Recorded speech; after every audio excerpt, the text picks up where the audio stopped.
Helmut and I will try to give some conclusions to this conference. Conclusion is always a difficult task, especially at the end of a week and of 2 weeks, in fact. So it can be difficult. We choose to just give a panorama first through research questions that were confirmed or emerged during this conference. And it's yes, thank you. So I ask some questions, some more questions that in fact give me the ideas of this conference. First question, I'm not sure that the English is correct. What is the recipe called? It's in fact a translation of de quoi la recette est-elle le nom in French. That means exactly what is it in the recipe. Is it a genre? Is it a form? We couldn't, in fact, completely decide the question, and maybe the linguistic side of our conference need to be maybe deepened in the future. Second question, where does the recipe come from? Other countries, other languages, other cultures? This is not exactly the same question. Hearing the different speakers, we found a classical problem in the food history of Middle Ages that we call from many decades now the Saracen connection. This is a problem that is constantly, frequently revisited. But we discovered also, for example, the Poitou network, which is completely new and which came from the works of Giles Gasper and of the discovery of this new manuscript in Cambridge, coming from Durham. We discovered also the Burgundian, what I will call the Burgundian hub. That means this place of exchange of products, of recipes in the Burgundian states. The Burgundian states, in the end of the Middle Ages, came from Flanders to Burgundy itself. And about the Saracen connection, we discover also the importance of the Egyptian cookbook and more broadly of the Egyptian food. So eating like an Egyptian is a question now of the food history. Other question, who? That means there is a cookbook triangle with the author. The author can be a cook, but also a gourmet, a physician, or a canon, a literatus, learned people at the Middle Ages says. So the cookbook triangle, this is the author, and this is also the readers. You will tell me that the readers, that means it's not a triangle. This is because there is the supposed reader, the reader that the author wants or imagines. For example, in the foreword of his cookbook.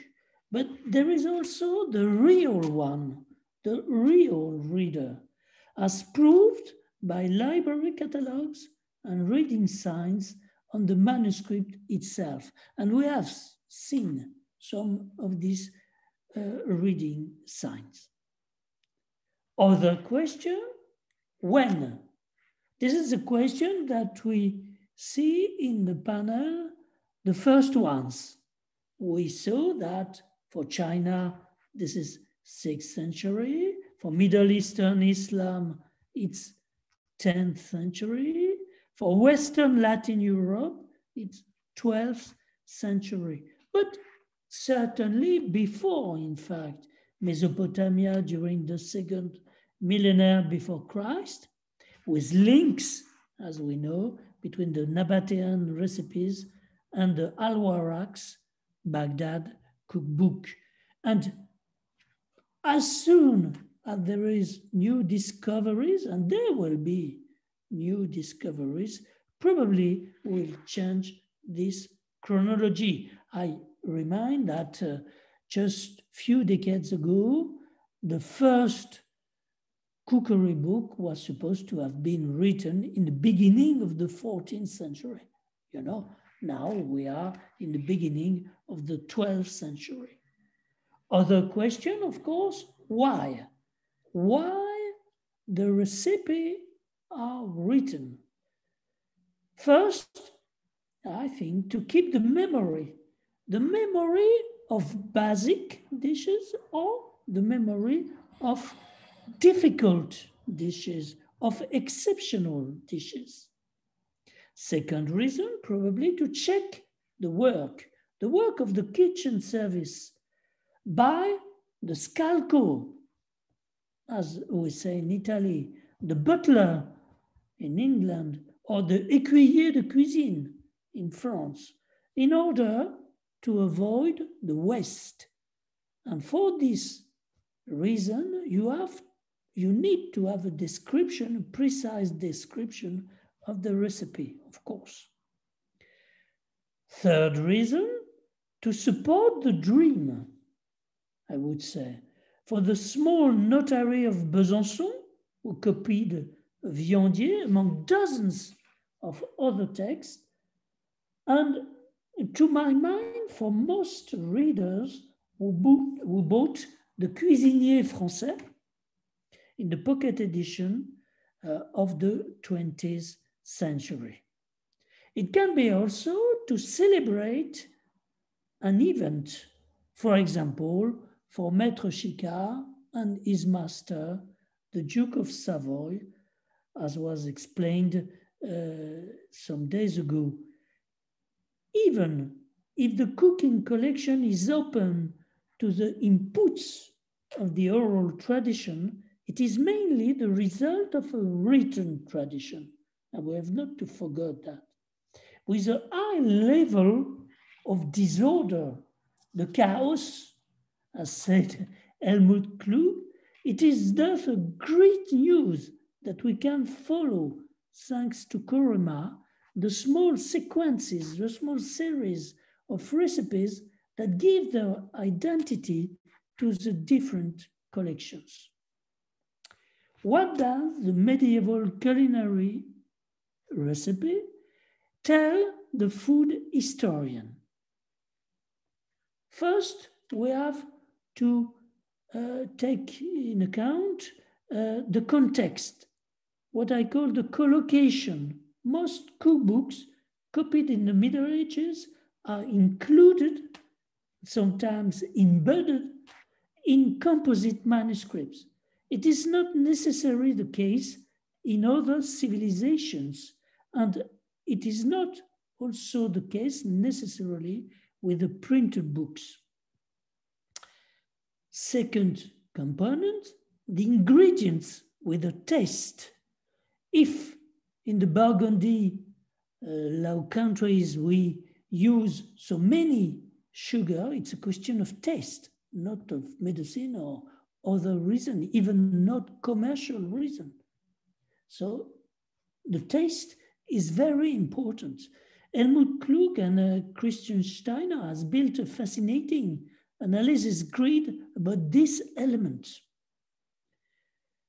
Fourth category, tools and instructions, how to closer follow the process of productions, but also choices and identities through the complex history of some dishes.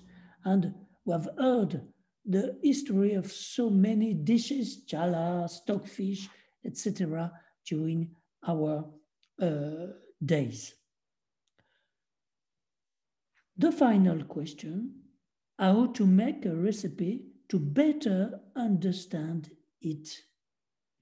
This is, of course, the program of the project of Professor Pamela Smith at Columbia, Knowing and Making. But in our case, it's more knowing and cooking. The great originality of this conference were the concrete demonstrations. We have seen it today with many levels, many possible levels, simply an evocation or a restitution, maybe a reconstitution, if it exists in English, with a go and return process constant between the text and the act. It touches, of course, the ephemeral character of the cookery production, which is the main problem for a knowing and making program for cookery. And we have seen also that it's possible to organize, to build an experimental archaeology using these possibilities. And we have seen also today or all the days that it is possible to play with the recipe. 2 people or 2 vessels for 1 recipe. 3 recipes for the same title. Cooking in the open air or not. Cooking in facsimile vessels or in modern pot. Cooking in medieval habits or not. Cooking with the family or not. There were many experiments here, very interesting, and which show the diversity of this activity. I won't quote all the recipe, but there was apple fritters, sauce cameline many times, and noodle as pasta grattugiata, and the eggs Lombard, for example, tonight. What about now? What about after? There will be publication, there will be new areas for research, there will be maybe collaborative project, there will be a conference number 2 with broad meaning of the recipe, not only culinary. I will let Helmut to explain the future. Thank you so much, Helmut. Thank you very much. I just want to present a really quick and short outlook because as Bruno summarized the really great variety of topics that has been touched on during this conference, I realized that all the presentations I could watch throughout the sessions, they exceeded my expectations in the diversity of this field. The variety of sources, as well as the variety of research topics, is so huge. It is, for me at least, difficult to keep track of more than the select few fields that are of particular importance for my own research. And I think it is exactly this diversity and this wide range of topics that needs us to look into a future of medieval culinary research that we have to shape together. I believe that the lone universal scholar is a dying breed. The future of research in general and the culinary history in particular lies in projects like CoReMA. But it lies also in the active sharing of knowledge and the interconnection of free and digital data, as we have seen during the conference. And from the many possible tasks that are there, I just want to emphasize a few. So the first step is we need better access to the sources. We need the facsimiles, we need the sources to be transcribed, we need them to be commented on and translated. And these translations of the sources, but also the international focus of individual research would make cross-language research way easier. And of course, I know that regionality is an important factor, but many of the base concepts that shape medieval cuisine and are important for medieval culinary history have to be studied on at least an European level. And looking at the subtitle of the conference, I wonder if, or actually we know that Europe is not enough. So we also have to open our focus on cross-disciplinary research, as Bruno just summarized. We have seen this very impressively with the field of archaeology.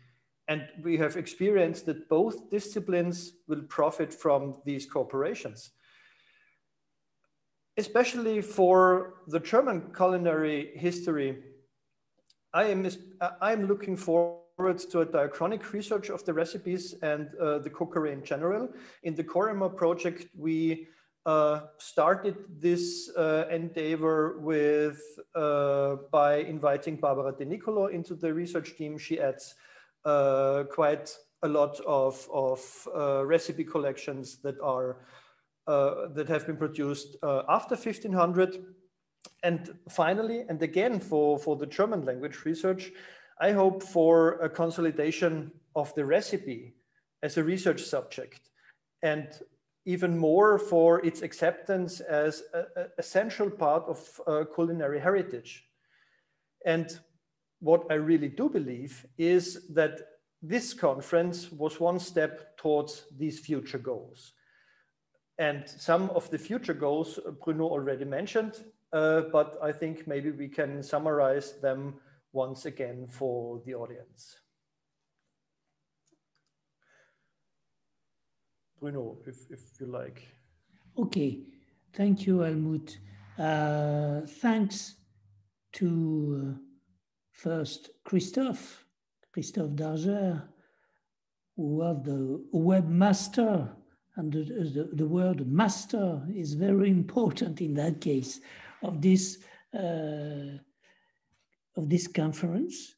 Thanks also to our kind and patient Q&A moderators, Julia and Virginie. Thanks also to our panelists all over the world. And thank you to you, all faithful attendees, with your questions and your patience. Please wait for the publication. That means we will have a publication. For the moment, we have an idea, a precise idea and promise from people who are very interesting by our program. So we will write to the speakers and explaining them how we will publish, but we will also organize a second conference on the recipe number 2, in which it will be question of other recipes, mainly. That means alchemical, that means technical, etc. I hope we will be able to speak again about the culinary recipe, but we will see it precisely, and it will be in Tours in a living way, not on web, I hope, and in the end of April of the next year. So remind our blog and our website, which is written here. Helmut, you want to add something? Maybe I have forgotten some points.